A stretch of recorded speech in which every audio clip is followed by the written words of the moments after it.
Alright YLE, today we're talking about goblet squats.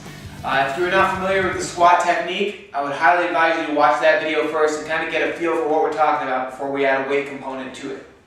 So with that said, I'm just going to step up. We're using a kettlebell today. We can also use a dumbbell as a variation on this movement. So if you don't have a kettlebell, dumbbells will work just fine. So first thing you're going to do is make sure when you bend down and pick it up, we're going to use good deadlift form, keeping that back strong, and turn that kettlebell over.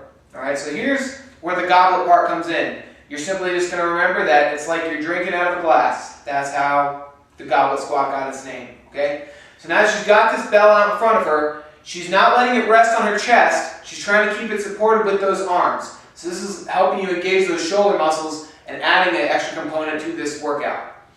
The rest of it is just a basic squat. You're going to push those hips back, sit down, crease the hips below the knee, make sure your weight's in your heels, and then stand it back up.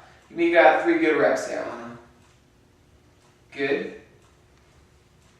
Good. So what we want to avoid with this is letting that bell pull us forward and sacrificing good form. Okay? You're going to feel it immediately. As soon as that bell starts to come forward, you may lose that weight. Okay?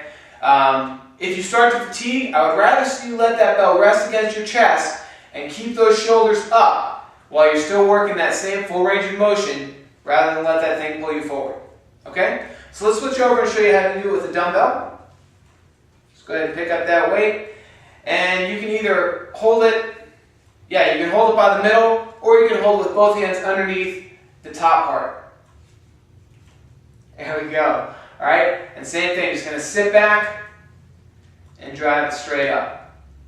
That's it. Not much to it. Just make sure you keep that lumbar curve intact. Full range of motion for the squat. And there you have a goblet squat.